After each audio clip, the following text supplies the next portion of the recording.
বিসমিল্লাহির রহমানির রহিম। Hello everyone, আসসালামু আলাইকুম। কেমন আছেন সবাই? আই হোপ সবাই ভালো আছেন, সুস্থ আছেন। আলহামদুলিল্লাহ, আমরাও সবাই ভালো আছি। You are simple lifestyle YouTube channel থেকে আমি উম্মে রুমান অন্ধ্রপ্রদেশের খাম্মাম শহর থেকে নতুন একটি ব্লগ ভিডিওতে আপনাদের সবাইকে ওয়েলকাম করছি। যারা যারা আমার ভিডিওটি দেখা শুরু করেছেন, ভিডিওটিতে একটি লাইক দিয়ে ভিডিওটি কন্টিনিউ করবেন। আজকের ভিডিওটা শুরুতেই একটু অন্যরকম। তো যাই হোক, এখানে দেখতে পাচ্ছেন একটা মশারি। এই মশারিটা সুন্দর করে সেলাই করতে হবে। এই মশারিটা কলকাতা থেকে আনা হয়েছে। তো মশারির খুবই প্রয়োজন ছিল, যার কারণে কিন্তু কলকাতা থেকে আনা হয়েছে। এখন ওয়েদার খারাপ, প্রচুর মশা হয়েছে, আর মশারি না টাঙিয়ে শুলে কিন্তু সবার শরীর অসুস্থ হয়ে যাচ্ছে। চারিদিকে দেখছি সবার জ্বর, অসুস্থ হয়ে আছে, শরীর খারাপ। তো আমি যেই অবস্থাতে ভয়েস ওভার করছি, এই অবস্থাতে কিন্তু আমারও সেম অবস্থা, জ্বর, সর্দি, কাশি। আমার ছোট বাচ্চাটাও অনেক অসুস্থ। আর যখন ভিডিওটা বানিয়েছিলাম তখন আমি সুস্থ ছিলাম। তো যাই হোক, এখানে দেখতে পাচ্ছেন আমি মশারিটা সেলাই করে নিচ্ছি। মশারি রেডিমেড কেনার পরে যদি একটু আমি ডবল করে সেলাই করে নেই, তাহলে কিন্তু ওই মশারিগুলো অনেক দিন পর্যন্ত ভালো থাকে, নষ্ট হয়ে যায় না। তো তার জন্য আমি এখানে সেলাই করে নিচ্ছিলাম। আপনারা চাইলে যখন নতুন মশারি কিনবেন তখন একটু করে যদি দর্জি দিয়ে সেলাই করে নিতে পারেন, বা যারা নিজেরা সেলাই করতে পারেন তারা নিজেরাও সেলাই করে নেবেন। দেখবেন মশারিগুলো আর সেলাই খুলে যাওয়ার সম্ভাবনা থাকে না, ছিঁড়ে যাওয়ার সম্ভাবনাও থাকে না।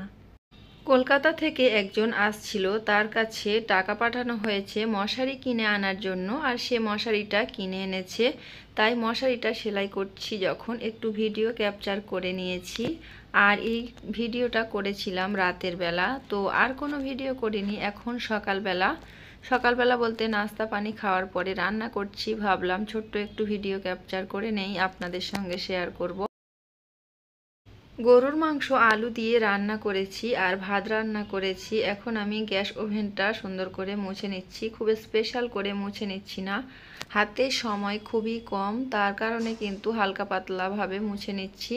তো যখন আমি গ্যাস ওভেনটা পরিষ্কার করি, সবগুলো চুলা আমি উপরে তুলে সুন্দর করে আমি মেজে নেই ওগুলো। তো আজকে আর তুলে মেজে নিচ্ছি না, আজকে এমনি উপর থেকে পরিষ্কার করে নিচ্ছি। তো টাইম হয়ে গিয়েছে, বাচ্চা ওদিকে কান্না করছে, ঝটপট করে আমি মুছে নিয়েছি। আর মাংস রান্না করেছি, মাংস রান্নার ফাইনাল লুকটা একটু আপনাদেরকে দেখিয়ে দিচ্ছি। অনেক অল্প তেল দিয়ে আমি মাংস রান্না করেছি। ইদানিং আমি অনেক অল্প তেল দিয়ে রান্না করছি। আপনাদের ভাই আর তেল খাওয়া চলবে না, তেল জাতীয় জিনিস যত কম খাবে ততই ভালো। তো আমরা তো বাঙালি, মুখরোচক খাবার হচ্ছে তেল জাতীয়, তেলে ভাজা না খেলে কিন্তু আমাদের চলে না। দুপুরে খাওয়া দাওয়ার পরে এখন ছাদের উপরে চলে এসেছি। ছাদের উপরে এসে দেখছি খুব সুন্দর সুন্দর কচি কচি হিঞ্চে শাক। তো ভাবলাম এখান থেকে কিছুটা আমি হিঞ্চে শাক তুলে নেই। আর এই ভিডিওটা ছিল শনিবারের, আর রবিবার তো আমাদের সবজি বাজার, মাছ মাংস এগুলো কেনে। তো তখন যদি শাক আনে, ওই শাকের সঙ্গে এই হিঞ্চে শাক দিয়ে রান্না করব। আগের শনিবার রবিবারের ব্লগ ছিল এই ভিডিওটা, আর আজকে শনিবার রবিবার। তো জানি না এই ভয়েস ওভার করছি ভিডিওটা আপনাদের সঙ্গে শনিবারে শেয়ার করতে পারবো কিনা। সম্ভব হলে রবিবারেও করতে পারি। তো কেমন কি অবস্থা হবে জানি না। বাচ্চাটা এখন ঘুমিয়ে পড়েছে, বাচ্চাটা অনেক অসুস্থ। সবাই আমার বাচ্চার জন্য দোয়া করবেন, আমার জন্য সবাই দোয়া করবেন। গলাটা খুবই বসা আর গলা খুবই ব্যথা, অনেকগুলো মেডিসিন খেয়েছি আমি। ছাদের উপরে খুব সুন্দর সুন্দর হিঞ্চে শাক হয়েছে, ওখান থেকে শাক উঠিয়ে নিয়েছি। আর এখন সন্ধ্যা নেমে আসছে। সন্ধ্যাবেলা আপনাদের ভাইয়ার সঙ্গে বাহিরে গিয়েছিলাম, আর তেলেঙ্গানা এরিয়ার নাস্তা রাস্তার ধারে বিক্রি হচ্ছে, দেখতে পাচ্ছেন কেমন।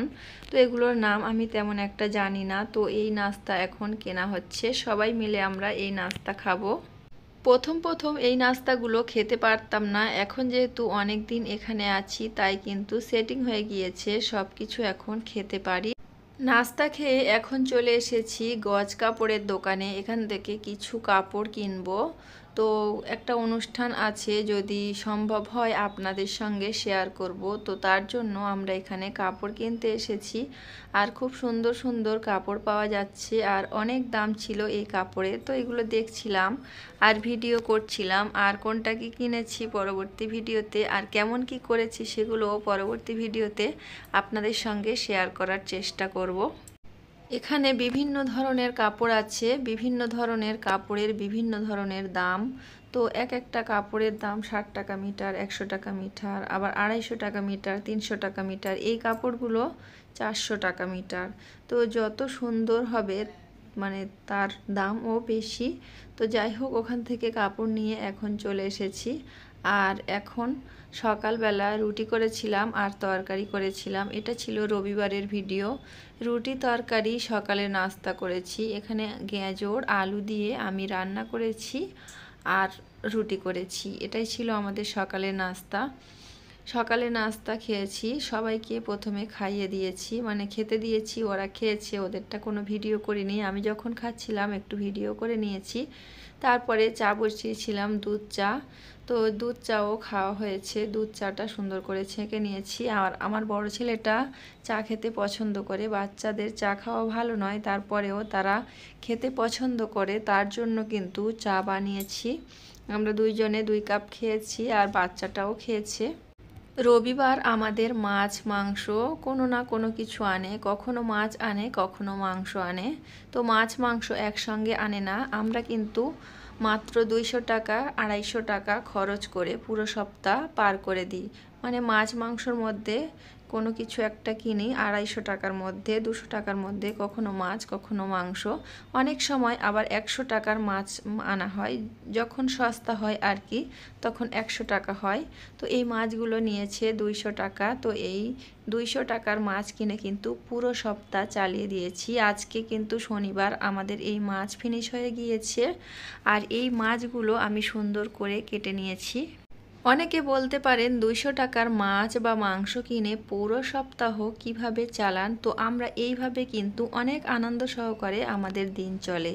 আমরা কিন্তু একটু হিসাব করেই চলি আর একটু হিসাব করে খাই, এতে করে আমাদের দিনটা অনেক ভালোভাবে কাটে।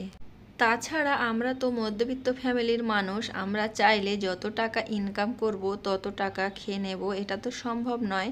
তাই সব সময় চেষ্টা করি আমার হাজবেন্ড যত টাকা ইনকাম করে তার থেকে অর্ধেকের বেশি টাকা কিন্তু আমরা জমিয়ে রাখি, আর অর্ধেকের কম টাকা আমরা খরচ করি, আর সেই টাকা দিয়ে ম্যানেজ করে আমাদের জীবনযাপন পার করি।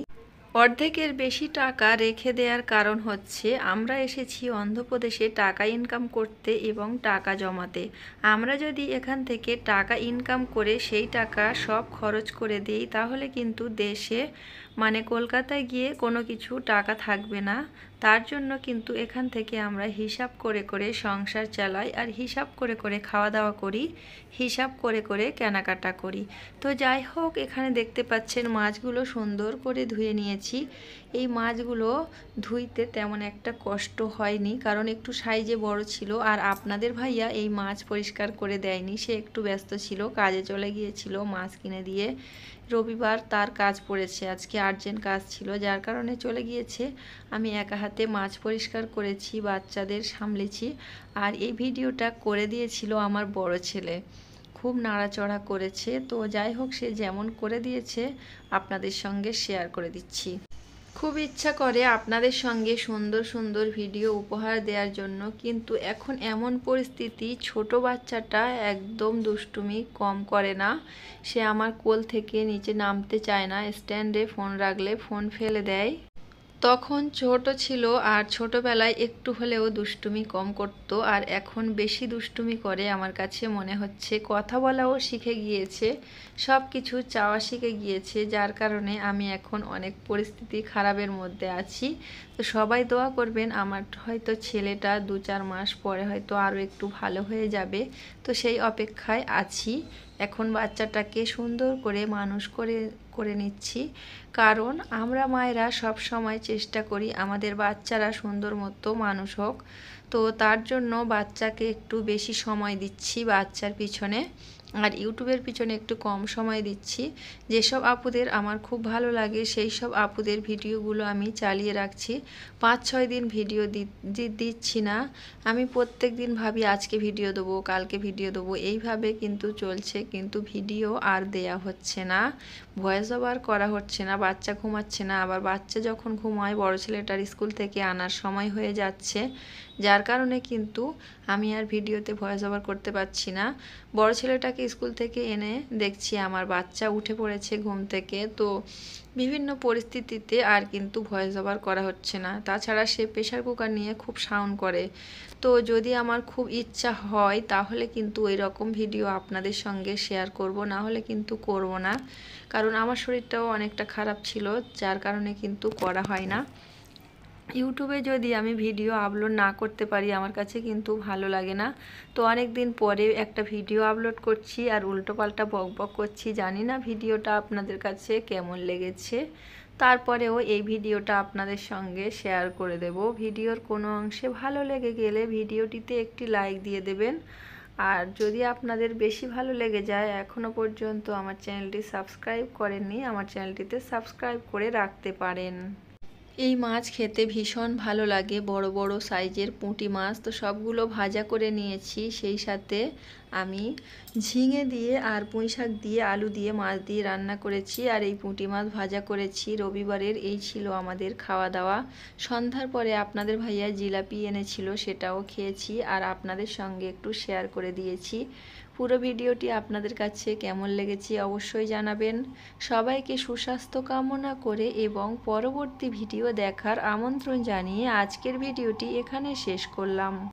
সবাই আমাদের জন্য দোয়া করবেন, আমরা যেন খুব তাড়াতাড়ি সুস্থ হয়ে যেতে পারি। তো ততক্ষণে সবাই ভালো থাকবেন, সুস্থ থাকবেন। আল্লাহ হাফেজ, আসসালামু আলাইকুম।